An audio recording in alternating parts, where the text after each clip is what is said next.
오늘 은혜 받으실 말씀은 여호수아서 6장 1절에서 7절까지 말씀입니다. 여호수아서 6장 1절에서 7절까지 말씀을 우리 다 같이 봉독하겠습니다. 이스라엘 자손들로 말미암아 여리고는 굳게 닫혔고 출입하는 자가 없더라. 여호와께서 여호수아에게 이르시되 보라, 내가 여리고와 그 왕과 용사들을 네 손에 넘겨 주었으니 너희 모든 군사는 그 성을 둘러 성 주위를 매일 한 번씩 돌되 엿새 동안을 그리하라.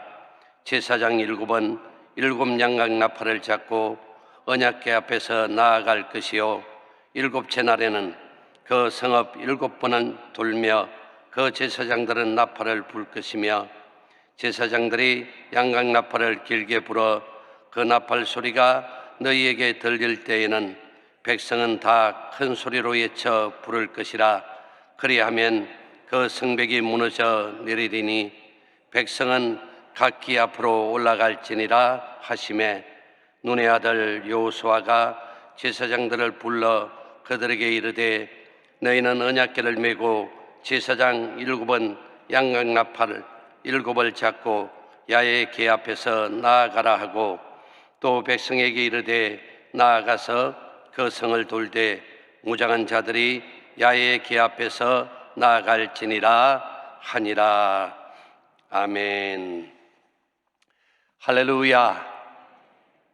저는 오늘 이 3일 동안, 이번 주 3일 동안 지난번에 이어서 역동적인 신앙이란 주제로 말씀을 살펴보기를 원합니다.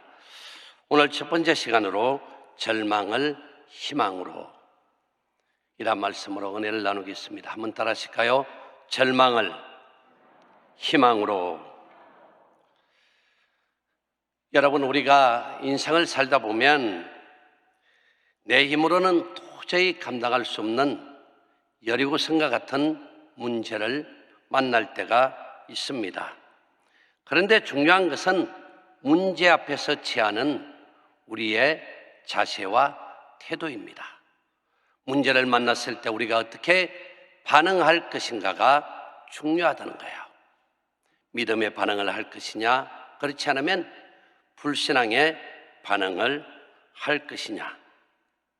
성공한 사람들의 특징이 있다면 그 어떤 것보다도 태도를 첫 번째 요인으로 뽑고 있다는 것입니다. 여러분, 우리가 성공하기 위해서는 많은 요소가 필요합니다. 무엇보다도 IQ가 좋아야 하겠지요. 또 어떤 분야이든 그 분야의 전문적인 지식도 필요할 것입니다. 그뿐입니까? 기술도 있어야 합니다. 그런데 가장 중요한 것은 그 어떤 것보다도 그 사람의 태도가 좋아야 한다는 것입니다. 그 사람의 자세와 태도가 어떠한가에 따라서 성공, 실패가 좌우하는 것입니다. 여러분, 우리는 큰 능력의 하나님을 믿는 믿음의 사람들입니다. 그렇다면 우리는 그 어떤 불가항력적 문제도 그랬더니 극복하는 역동적인 믿음의 자세와 마음가짐이 필요하다는 것입니다. 오늘 본문 여호수아서 6장에서는 한 차원 높은 움직이는 신앙의 역동성을 우리에게 말씀해 주고 있습니다. 그렇다면 우리가 어떻게 할 때 살아 움직이는 승리하는 삶을 살아갈 수가 있을까요? 또 어떻게 하면 하나님이 허락한 비전의 땅, 가나안 땅을 정복하는 성공적인 삶을 살아갈 수가 있을까요? 첫 번째, 우리 모두는 문제 해결자 되시는 하나님을 믿어야 된다는 것입니다. 한번 따라 하실까요? 문제 해결자 되시는 하나님을 믿자.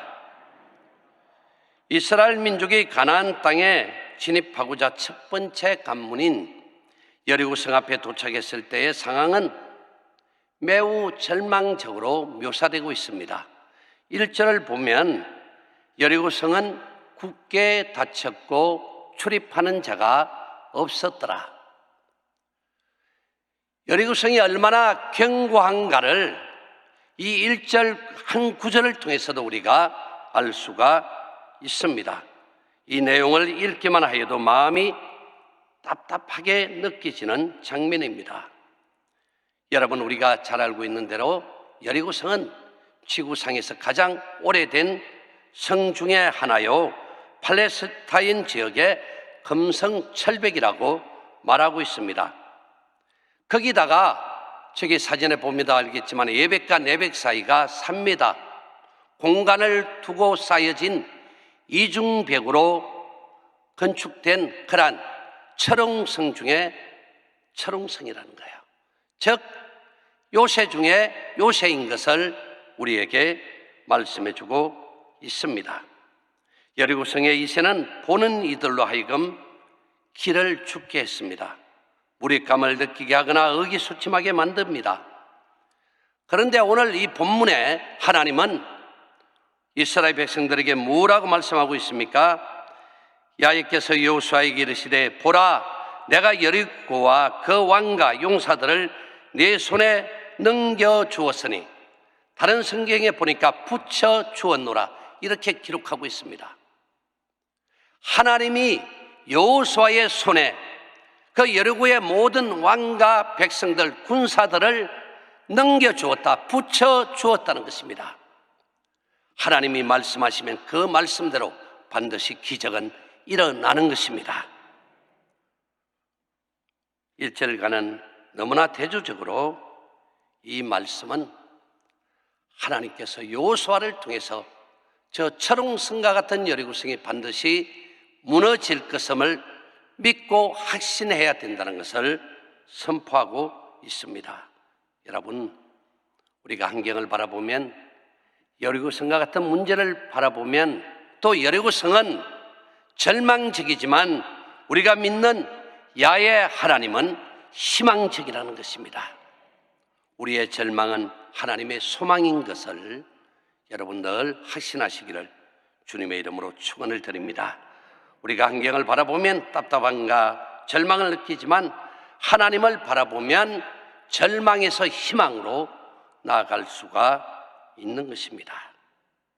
그래서 하나님은 여호수아에게 어떻게 말씀하고 있습니까? 여호수아야, 여리고성의 절망적인 상태만 보지 말고 모든 문제의 근원자가 되어주시는, 모든 문제를 풀어주시는 하나님을 바라보아라는 것입니다. 여러분, 여기에서 우리에게 주는 교훈이 있습니다. 우리 믿음의 사람들에게는 언제나 삶의 우선순위가 중요합니다. 분명해야 된다는 것입니다. 믿음은 환경과 문제를 보는 것이 아니라 문제 너머에 있는 주님을 먼저 보는 것입니다. 이게 우리 믿음의 백성들이 가져야 될 우선순위예요.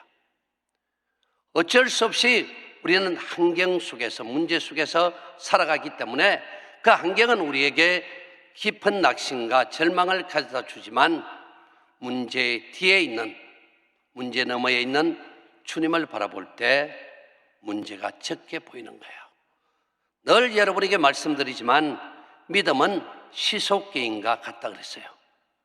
문제가 크게 보이면 하나님이 적게 보이고, 하나님이 크게 보이면 문제는 적게 보일 수밖에 없다는 것입니다. 그러므로 문제를 보지 마십시오. 오직 주님을 바라보는 여러분 모두가 되시기를 주의 이름으로 축원합니다. 여러분, 이미 이 여호수아 5장에서 이스라엘 백성들이 요단을 건너 여리고 평지에 이르렀을 때 하나님께서 여호수아에게 뭐라고 말씀하셨습니까? 이스라엘 백성들에게 유월절을 지키라. 그리고 모든 군사들에게 할례를 행하라라고 명령하셨다는 것입니다. 이 5장에서 무엇을 말씀해 주고 있습니까? 이 모든 전쟁은 하나님께 속한 것이니 하나님만 바라보라는 거예요. 이 할례를 통해서 오직 주님께 초점을 맞추고 주님만을 의지하고 주님과 함께 나아가기만 하면 반드시 전쟁의 승리는 너희들에게 있다는 것을 확신시켜주고 있다는 것입니다. 동일하게 오늘 6장에 와서도 이스라엘 백성들에게 계속적으로 말씀하고 있는 것은 무엇입니까? 오직 하나님만 의지하고 하나님만 바라보고 나가면 그 어떤 우리의 인생의 삶에 여리고성과 같은 문제가 다가온다 할지라도 그 문제를 풀어주시는 분은 하나님이시기에 반드시 승리할 수 있다는 것을 우리들에게 심어주고 있다는 것입니다. 그러므로 사랑하는 성도 여러분, 늘 순간마다 분천마다 우리와 함께 하시고 우리와 동행하시고 우리의 삶을 이끌어 주시는 그 하나님만을 의지하고 믿음으로 전진하는 여러분 모두가 되시기를 바랍니다. 문이 닫힌 것만 보지 말라는 겁니다. 문의 열쇠를 쥐고 있는 하나님을 보아야 된다는 것입니다. 성루가 높은 것을 보지 마시고 성루 위에 계시는 그 하나님을 보셔야 돼요. 우리의 인생 가운데 삶 속에 삶의 고난에 환난의 풍랑이 다가오면 우리는 그 풍랑 때문에 풍랑이에 자정하여 우리 가운데 오시는 그 예수님을, 그 하나님을 보지 못하는 그것을 놓칠 때가 있다는 것입니다. 그러므로 언제나 고난은 변장된 하나님이 우리에게 주시는 축복이라는 사실을 결코 잊지 않는 여러분 모두가 되기를 주님의 이름으로 축원을 드립니다. 사업 자금이 바닥난 것만 보지 말고 모든 것이 넉넉하신 하나님의 그 풍성하심을 우리는 늘 바라보아야 한다는 것입니다. 그러므로 불가능한 현실보다는 무엇이든지 가능케 하시는 위대한 하나님의 능력을 바라봄으로 절망에서 소망을 향하여 나아가는 여러분 모두가 되어지시기를 주님의 이름으로 축원합니다. 두 번째 보니까 믿음으로 침묵 정진하라는 것입니다. 따라하실까요? 믿음으로 침묵 정진하자. 하나님은 이스라엘 백성들이 여리고성을 정복하는 데 있어서 우리와 달리 차별화 전략을 사용하고 있다는 것입니다. 여기 보니까 하나님은 우리의 생각과 전혀 다른 방법, 전략을 구상하고 있다는 것입니다. 이 본문 3절에 보니까 우리가 너무나 잘 아는 대로 여리고성을 6일 동안 매일 한 바퀴씩 돌아는 거예요. 우리의 상식을 뛰어넘는 그러한 방법이었습니다. 여리고성을 무너뜨려야 하는데 매일 말없이 한 바퀴씩 돈다는 것은 이해할 수 없는 그러한 일이었습니다. 인간의 논리적 사고로도 도저히 납득이 되지 않는 방법이었습니다. 그러나 이것은 하나님의 방법이었다는 거예요. 우리가 성경 이사야 55장 8절 9절에 보니까 이렇게 기록하고 있습니다. 이는 내 생각이 너희의 생각과 다르며 내 길은 너희의 길과 다름이니라. 야의 말씀이니라. 이는 하늘이 땅보다 높은 같이 내 길은 너희의 길보다 높으며 내 생각은 너희의 생각보다 높으니라. 여러분, 우리의 생각과 하나님의 생각이 다르다는 것을 기억해야 됩니다. 우리는 내가 그동안에 경험하고 내가 알고 있는 지식, 그 이성의 판단에 의해서 생각하고 결정하고 나아갈 때가 있습니다. 그런데 믿음의 생각은, 믿음의 사람들은 성령이 주시는 생각으로 가득해야 돼요.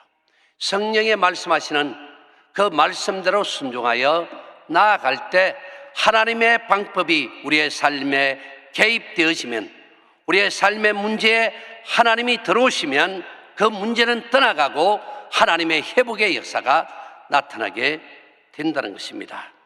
그러므로 이 말씀에 오늘 우리에게 주는 메시지가 무엇입니까? 하루하루를 믿음으로 살아가는 연습을 해보라는 거예요. 여러분, 하루아침에 우리의 믿음이 성장하고 성숙합니까? 그렇지 않다는 거예요. 믿음에도 연습이 필요해요. 적은 것부터, 크고 작은 것부터 하나하나 하나님 말씀에 순종하여 믿음의 행함이 이루어질 때 믿음이 성장하고 성숙하여 더 큰 문제가 다와도 능히 말씀에 순종하여 믿음으로 나아갈 수 있는 단계까지 이르게 된다는 것을 우리들에게 가르쳐주고 있습니다. 하나님께서 이스라엘 백성이 믿음의 전문가가 되도록 이 여리고성을 통해서 믿음의 연습을 시키신 것입니다. 여러분, 우리가 아브라함을 보아도 아브라함이 하루아침에 믿음의 조상이요 복의 근원이 되었습니까? 그렇지 않다는 거예요. 하나님께서 아브라함에게 너희 본토 친척 아비 집을 떠나라, 바라볼 수 없는 중에 믿음으로 바라보고 떠날 수 있도록 말씀하셨을 때 그는 오직 그 말씀만 의지하여 떠났습니다. 그뿐입니까? 이스마엘을, 하갈을 내어 쫓아라 그랬을 때도 이스마엘을 내어 쫓았습니다. 그는 평소에 하나님 말씀에 순종하여 행함으로 나타나는 그 믿음의 연습이 있었기 때문에, 믿음의 훈련이 되어져 있었기 때문에 자기 백세에 얻은 독자 이삭까지도 모리아산에서 하나님 영광을 위하여 번제로 드리라고 말씀하셨을 때 그는 조금도 망설임이 없이 하나님 앞에 이삭을 번제로 드릴 수가 있었다는 것입니다. 그 믿음을 통해서 하나님께서 아브라함에게 아브라함아, 이제야 네가 비로소 그 어떤 것보다도 나를 더 사랑하는 줄을 내가 알았다. 그 이후에 보면 여러분, 아브라함의 생애 속에 시험이 없었습니다. 고난이 없었습니다. 환난이 없었습니다. 비로소 믿음의 조상으로 복에 거는던 자리에 높이 세우시고 위대한 하나님의 축복의 사람으로, 믿음의 사람으로 사용하셨다는 것입니다. 우리의 삶 속에 크고 작은 이러한 시험의 문제들이 다가올 거예요. 그때마다 적은 것부터 우리가 믿음으로 순종하여 하나님만 바라보고 의지하고 다른 말 하지 말고 침묵 정진하는 믿음의 행함이 되어질 때 비로소 하나님은 저와 여러분의 그 믿음의 발걸음을 통하여 여리고성과 같은 어떤 문제도 다 무너지고 하나님의 위대한 축복의 역사가 넘쳐나게 될 것입니다. 오늘 본문 4절 6절을 통해서도 제사장들이 맨 앞장서서 양불 나팔을 불며 성을 둘라는 것입니다. 이것은 여러분 군사적인 전투가 아니라 종교적인 예배 행위입니다. 그 어떤 것보다도 문제 속에서 우리가 취해야 할 우리의 믿음의 태도가 무엇인가를 분명하게 말씀해 주지 않습니까? 절망적인 문제가 다가와도 우리가 먼저 해야 될 것은 하나님 앞에 나와 무릎을 꿇는 일입니다. 하나님을 찬양하는 일입니다. 할렐루야. 하나님을 예배하는 일입니다. 양각 나팔을 부르라는 것은 먼저 제사장들이 하나님을 찬양하고 하나님 이름을 송축하고 하나님을 예배하라는 거예요. 그러면 하나님이 문제를 개입하셔서 그 문제를 풀어주시고 응답하시고 역사해 주시겠다는 것입니다. 그러므로 우리는 오직 하나님 중심, 예수 그리스도 중심으로 나아가는 여러분 모두가 되어지시기를 예수님의 이름으로 축원을 드립니다. 그러면서 모든 사람들은 절대 침묵하라는 것입니다. 그게 10절 아닙니까? 침묵 정진하라. 오직 하나님께만 뭐라고요? 집중하라는 거예요. 환경 때문에, 사람들의 소리 때문에 헷갈려서는 안 된다는 것입니다. 힘들수록, 어려울수록, 절망일수록 뭐하자? 하나님께만 초점을 맞추고 하나님의 음성에만 귀를 기울여야 된다는 거예요. 하나님께 집중할 때 우리는 비로소 놀라운 하나님의 기적을 경험하는 것입니다. 오직 믿음의 선교사 허드슨 텔러는 이렇게 해석해 주고 있습니다. 믿음은 불가능한 것을 비웃으며 순종은 어떤 의문도 제기하지 않는다. 오직 하나님 말씀만 의지하고 나아가야 된다는 것을 가르쳐 주고 있습니다. 모든 이스라엘 백성들이 각자가 자기 생각이나 의견을 말하지 말라는 거예요. 하나님이 말씀하시면 아멘하고 내 생각을 말하지 말라는 거예요. 여러분, 하나님이 정말 기뻐하는 침묵은 무엇입니까? 말로서 소리 나는 이 침묵뿐만 아니라 우리의 생각의 침묵도 되어져야 된다는 거예요. 말로서 불평, 원망은 하지 않는데 우리의 생각이 온통 부정적이고 거기에 관해서 순종하지 않는다면 그것 또한 침묵이 아니에요. 하나님께서 원하시는 침묵의 단계는 소리나는 말의 침묵뿐만 아니라 우리의 생각의 침묵, 또 행동의 침묵까지, 내면적인 침묵까지 이루어져야 돼요. 소리로, 말로는 원망 불평하지 않은데, 예를 들어서 돌뿌리를 걷어찬다든지 행동으로 표현한다면 그것 또한 말만 안 할 뿐이지 못마땅하다는 거지요. 그것은 하나님이 기뻐하는 순종이 아니요 침묵이 아니라는 것입니다. 그러므로 우리의 말, 우리의 생각, 우리의 내면적인 마음, 행동까지 온전히 주님께 초점 맞추고 주님만 바라보고 침묵하고 그 말씀을 순종하고 나가면 하나님이 절망적인 여리고성과 같은 문제도 다 풀어주시고 다 무너뜨려 주시고 하나님의 놀라운 축복을 더하여 주십니다. 그래서 에이든 토저는 이렇게 말합니다. 그리스도인의 경건 훈련에서 가장 중요한 것은 침묵 훈련이다. 왜냐하면 침묵을 배우지 않고는 하나님의 음성을 들을 수가 없다는 거예요. 또 이런 말도 있습니다. 말은 1년이면 배우지만 침묵은, 절제는 60년이 걸린다는 거예요. 그만큼 절제가, 침묵이 힘들다는 것이지요. 결론적으로 여리고성 전투에서 우리에게 주는 교훈이 무엇입니까? 자신의 내적 가성을 무너뜨리라는 것입니다. 하나님이 여리고성을 돌리게 하는 그 훈련은 하나님의 방법으로 여리고성을 무너뜨려 주겠다는, 모든 전쟁은 하나님께 속한 것임을 말씀하는 의미도 있지만 더 깊게 생각을 해보면 우리의 마음, 우리의 생각, 우리 속에 있는 아직까지도 깨어지지 않고 무너지지 않았던 그 자신의 아성을 먼저 무너뜨리기를 하나님이 원하고 있었다는 거예요.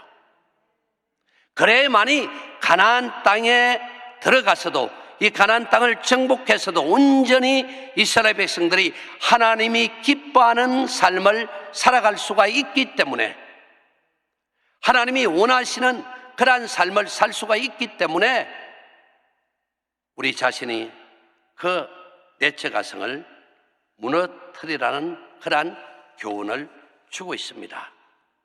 하나님은 여리고성 전투를 통해서 이스라엘 백성의 마음을 먼저 정복하기를 원하고 계셨다는 것을 우리가 알 수가 있습니다. 사랑하는 성도 여러분, 그렇다면 지금 자신이 무너뜨려야 할 내면의 여리고성은 무엇일까요?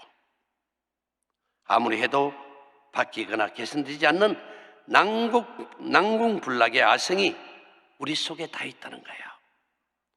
우리 주변의 성공적인 사람들은 하나같이 다 자기 내면의 아성을 무너뜨린 사람들이, 그것을 뛰어넘은 사람들이 다 성공적인 삶을 살았다는 것입니다. 여러분이 잘 알고 있는 오르지 못할 산은 없다를 책을 저술한 강영우 박사님, 또 재불만육이라는 책으로 많은 사람들에게 감동을 주었던 이 오토다케 히로타다, 이런 사람들은 절망할 수밖에 없었고 좌절할 수밖에 없었지만 그 내면 속에 자기 자신의 그 아성이 무너지고 온전히 하나님 앞에 깨어져서 자기 자신을 뛰어넘는 그러한 믿음으로 무장했을 때 결국은 절망을 뛰어넘어 희망을 향하여 나아갈 수 있는 성공적인 삶을 살게 되어졌다는 것입니다. 그러므로 여러분, 남들보다 더 센 자존심이 있습니까? 아니면 비교 의식의 열등감이 있습니까? 아니면 자조적인 자괴감이 있습니까? 그렇지 않으면 도무지 깨어지지 않는 우리 아직과 고집을 가지고 있습니까? 이것 또한 여러분 먼저 무너뜨려야 됩니다. 그럴 때 하나님의 역사가, 하나님의 일하심의 역사가 우리 가운데 임재하심으로 놀라운 주의 기적을 더하여 주십니다. 그러므로 우리의 삶 속에 그 어떠한 절망적인 상황도 뛰어넘지 못할 것은 없습니다. 반드시 하나님이 무너뜨려 주시고 저와 여러분 삶 속에 위대한 주의 축복을 더하여 주심을 믿고 하나님 말씀에 순종하여 믿음으로 나감으로 여러분과 같은 문제의 절망이 떠나가고 축복의 희망이 넘쳐나기를 주님의 이름으로 축원합니다. 하나님 아버지, 참으로 감사합니다. 오늘 믿음으로 주님 앞에 기도하기를 원합니다. 주님, 저들의 믿음의 강구를 통하여 응답하여 주옵소서. 또 마음으로 정성을 다하여 귀한 예물 드렸습니다. 이 예물을 통하여 풍성하신 하나님의 놀라운 축복이 넘치게 하여 주옵소서. 이 안식백도 주님 앞에 기도하고 고백하는 것마다 다 들어 주옵시고 치료하시고 회복시켜 주옵소서. 하나님께는 영광이요 우리 모두에게는 큰 기쁨의 역사가 나타난 복된 날이 되게 하여 주옵소서. 예수님의 이름으로 기도드리옵나이다. 아멘. 하늘에 계신 우리 아버지여, 이름이 거룩히 여김을 받으시오며 나라가 임하시오며 뜻이 하늘에서 이루어진 것 같이 땅에서도 이루어지리라. 오늘 우리에게 일용할 양식을 주시옵고 우리가 우리에게 죄지은 자를 사하여 준 것 같이 우리의 죄를 사하여 주시옵고 우리를 시험에 들게 하지 마시옵고 다만 악에서 구하시옵소서. 나라와 근세와 영광이 아버지께 영원히 있사옵나이다. 아멘.